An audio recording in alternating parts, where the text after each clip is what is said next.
ಯಾವುದೇ ತರಕಾರಿಯ ಯಾವುದೇ ಥರದ ಸಾಂಬಾರಿಗೆ, ಪಲ್ಯಕ್ಕೆ, ಸಾರಿಗೆ, ರಸಮ್ಗೆ, ಗೊಜ್ಜಿಗೆ ಎಲ್ಲದಕ್ಕೂ ಸೂಟ್ ಆಗುವಂತಹ ಒಂದು ಸೂಪರ್ ಆಗಿರುವಂಥ ಆಲ್ ಇನ್ ಒನ್ ಸಾಂಬಾರು ಪುಡಿಯನ್ನು ಹೇಗೆ ಮಾಡೋದು ಅನ್ನೋದನ್ನು ಇವತ್ತಿನ ವಿಡಿಯೋದಲ್ಲಿ ಹೇಳ್ಕೊಡ್ತಾ ಇದ್ದೇನೆ. ನಮಸ್ತೆ ಎಲ್ರಿಗೂ. ನಮ್ಮ ಈ ವಿಶೇಷವಾಗಿರುವಂಥ ರೆಸಿಪಿ ನಿಮಗೆ ಇಷ್ಟ ಆದರೆ ಈ ವಿಡಿಯೋನ ಲೈಕ್ ಮಾಡಿ, ಬೇರೆಯವರಿಗೆ ಶೇರ್ ಮಾಡಿ ಕೂಡ. ಫಸ್ಟ್ ಟೈಮ್ ನೀವೇನಾದರೂ ನಮ್ಮ ಚಾನೆಲ್ನ ನೋಡ್ತಾ ಇದ್ದರೆ ದಯವಿಟ್ಟು ಸಬ್ಸ್ಕ್ರೈಬ್ ಆಗಿ, ಯಾಕಂತಂದರೆ ನಾವು ನೆಕ್ಸ್ಟ್ ಹಾಕುವಂಥ ಕೂಡ ಎಲ್ಲ ರೆಸಿಪೀಸ್ಗಳನ್ನು ನೀವು ಮಿಸ್ ಮಾಡದೆ ನೋಡ್ಕೋಬಹುದು. ಥ್ಯಾಂಕ್ಸ್ ಎಲ್ರಿಗೂ.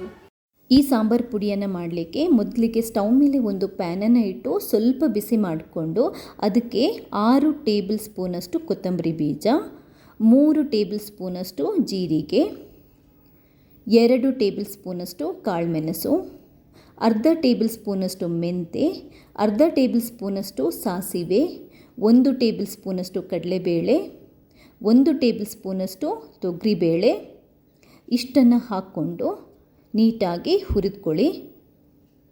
ಮೀಡಿಯಮ್ ಫ್ಲೇಮಲ್ಲೇ ಅಥವಾ ಕಮ್ಮಿ ಉರಿ ಇಟ್ಕೊಂಡೇ ಹುರಿದ್ಕೊಳ್ಳಿ. ಯಾವುದೇ ಕಾರಣಕ್ಕೆ ಈ ಇಂಗ್ರೀಡಿಯೆಂಟ್ಸ್ ಕರಗಬಾರ್ದು. ಸ್ವಲ್ಪ ಆರೋಮ ಬರಲಿಕ್ಕೆ ಶುರುವಾದ ನಂತರ ನಿಮಗೆ ಗೊತ್ತಾಗುತ್ತಲ್ವ, ಕಡಲೆಬೇಳೆ ಎಲ್ಲ ಚೂರು ಹುರಿದಾದ ನಂತರ ಇದನ್ನ ಒಂದು ಪಾತ್ರೆಗೆ ತೆಗೆದಾಕೊಳ್ಳಿ. ಇವಾಗ ಒಂದು 30ರಷ್ಟು ಮೆಣಸು ಹಾಕೋಬೇಕು. ಗುಂಟೂರು ಮತ್ತು ಬ್ಯಾಡಗಿ ಮೆಣಸು ಸೇರಿಸ್ಕೊಂಡು ಹಾಕ್ಕೊಂಡಿದ್ದೇನೆ. 1 ಹಿಡಿಯಷ್ಟು ಕರಿ ಲೀವ್ಸ ಅಂದರೆ ಕರಿಬೇವು.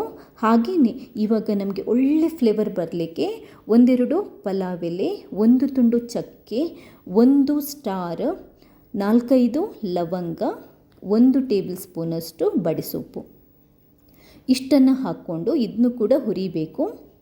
ನಾರ್ಮಲಾಗಿ ಸಾಂಬಾರು ಪುಡಿಗೆ ನಾವು ಈ ಗರಂ ಮಸಾಲೆ ಇಂಗ್ರೀಡಿಯೆಂಟ್ಸ್ ಹಾಕಲ್ಲ, ಬಟ್ ಇದು ಆಲ್ ಇನ್ ಒನ್ ಸಾಂಬಾರು ಪುಡಿ. ನಿಮಗೆ ಒಳ್ಳೆ ಫ್ಲೇವರ್ ಸಿಗುತ್ತೆ. ಗರಂ ಮಸಾಲದು ಫ್ಲೇವರ್ ಇದೆಯಲ್ವ, ನಿಮಗೆ ಪಲ್ಯ ಅಥವಾ ಗೊಜ್ಜು ಮಾಡುವಾಗ ತುಂಬಾ ಚೆನ್ನಾಗಿರುತ್ತೆ. ಇದು ಕೂಡ ಅಷ್ಟೇ, ಮೆಣಸು ಎಲ್ಲ ಒಂದು ಸ್ವಲ್ಪ ಕ್ರಿಸ್ಪಿ ಆದ ನಂತರ ಅದನ್ನ ಒಂದು ಪಾತ್ರೆಗೆ ತೆಗೆದಿಟ್ಕೊಳ್ಳಿ.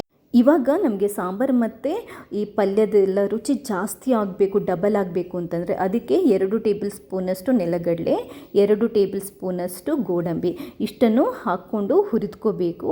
ಇದೊಂದು ಸ್ವಲ್ಪ ಹುರಿದಾದ ನಂತರ ಇದಕ್ಕೆ 1 ಟೇಬಲ್ ಸ್ಪೂನಷ್ಟು ಉದ್ದಿನಬೇಳೆ, ಅರ್ಧ ಟೇಬಲ್ ಸ್ಪೂನಷ್ಟು ಎಳ್ಳು, ಬಿಳಿ ಎಳ್ಳು ಹಾಕ್ಕೊಂಡಿದ್ದೇನೆ. ಹಾಗೆಯೇ 1 ಕಪ್ಪಷ್ಟು, ಚಿಕ್ಕ ಕಪ್ಪ ಅಥವಾ ಒಂದು ಅರ್ಧ ಕಪ್ಪಷ್ಟು ಕಾಯಿ ತುರಿ, ಇದನ್ನ ನಾನು ಹುರಿದ್ಕೊಂಡು ಹಾಕ್ಕೊಂಡಿದ್ದೇನೆ. ಇಲ್ಲದಿದ್ದರೆ ನೀವು ಸ್ವಲ್ಪ ಕೊಬ್ಬರಿನ ಹಾಕೋಬೋದು.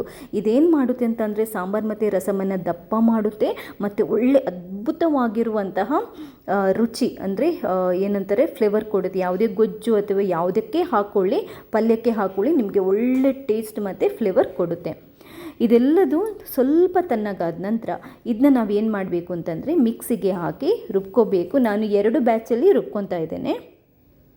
ರುಬ್ಬೋಕ್ಕಿಂತ ಮುಂಚೆ ಒಂದು 1/4 ಟೇಬಲ್ ಸ್ಪೂನಷ್ಟು ಇಂಗು ಮತ್ತು ಅರ್ಧ ಟೇಬಲ್ ಸ್ಪೂನಷ್ಟು ಅರಿಶಿನ ಪುಡಿಯನ್ನು ಹಾಕ್ಕೊಳ್ಳಿ. ಹಾಕ್ಕೊಂಡು ನೀಟಾಗಿ ಗ್ರೈಂಡ್ ಮಾಡ್ಕೊಳ್ಳಿ. ನೋಡಿ, ಇಷ್ಟು ಪುಡಿ ಆದರೆ ಸಾಕು. ಇದನ್ನ ಒಂದು ಪಾತ್ರೆಗೆ ತೆಗೆದಿಟ್ಕೊಂಡ್ಬಿಡಿ. ಇವಾಗ ನಾನು ಇನ್ನೊಂದು ಬ್ಯಾಚನ್ನು ಕೂಡ ಗ್ರೈಂಡ್ ಮಾಡ್ತಾ ಇದ್ದೀನಿ. ಇದರಲ್ಲಿ ನಿಮಗೆ ಕೊತ್ತಂಬರಿ ಜಾಸ್ತಿ ಇದ್ದಿದ್ದರಿಂದ ನಿಮಗೆ ಕಲರ್ ಸ್ವಲ್ಪ ಚೇಂಜ್ ಆದಾಗೆ ಕಾಣುತ್ತೆ. ಇವಾಗ ನೀಟಾಗಿ ಇದನ್ನ ಮಿಕ್ಸ್ ಮಾಡ್ಕೊಳ್ಳಿ. ನೋಡಿ, ಇದು ನಿಮಗೆ ಈ ಸಾಂಬಾರು ಪುಡಿ ರೆಡಿ ಆಗ್ತಾ ಇರುವಾಗಲೇ ಒಳ್ಳೆ ಫ್ಲೇವರ್ ಬರುತ್ತೆ, ಸಖತ್ ಚೆನ್ನಾಗಿರುವಂತಹ ಫ್ಲೇವರ್ ಬರುತ್ತೆ. ಇಷ್ಟೇ. ಈ ಪುಡಿಯನ್ನು ನೀವು ಡಬ್ಬದಲ್ಲಿ ಹಾಕಿ ಟೈಟ್ ಮಾಡಿಬಿಟ್ಟು ಫ್ರಿಜ್ಜಲ್ಲಿಟ್ಟು ಬೇಕಾದರೂ ಸ್ಟೋರ್ ಮಾಡ್ಬೋದು, ಅಥವಾ ಹೊರಗಡೆ ಇಟ್ಟು ಬೇಕಾದರೂ ಒಂದು 3 ತಿಂಗಳ ತನಕ ಆರಾಮ್ಸೆ ಯೂಸ್ ಮಾಡ್ಬೋದು. ಇದನ್ನು ನಾವು ಯಾವುದೇ ತರಕಾರಿ, ಯಾವುದೇ ಥರದ ಸಾಂಬಾರು ಮಾಡುವಾಗಲೂ ನಾವು ಹಾಕೋಬೋದು, ರಸಮ್ ಮಾಡುವಾಗಲೂ ಹಾಕೋಬೋದು, ಗೊಜ್ಜು ಮಾಡುವಾಗಲೂ ಹಾಕೋಬೋದು, ನಾನ್ ವೆಜ್ ಫ್ರೈ ಅಥವಾ non veg masala, non veg curry, gravy ಮಾಡ್ತೀವಲ್ವ, ಆವಾಗ ಬೇಕಾದರೂ ಹಾಕೋಬೋದು. 2-3 ರಸಮ್ ಅಥವಾ ಸಾರು ಮಾಡುವಾಗ ನೀವು 1 ಟೇಬಲ್ ಸ್ಪೂನಷ್ಟು ಹಾಕೋಬಹುದು. ಸಾಂಬಾರಿಗೆ ಆದರೆ ನಾವು ಒಂದು 2 ಟೇಬಲ್ ಸ್ಪೂನಷ್ಟು ಈ ಪುಡಿಯನ್ನು ಹಾಕೋಬೇಕಾಗುತ್ತೆ. ರೆಸಿಪಿ ಇಷ್ಟ ಆದರೆ ಲೈಕ್ ಮಾಡಿ, ಹಾಗೆಯೇ ಎಲ್ರಿಗೂ ಶೇರ್ ಮಾಡಿ. ಥ್ಯಾಂಕ್ಸ್ ಎಲ್ರಿಗೂ.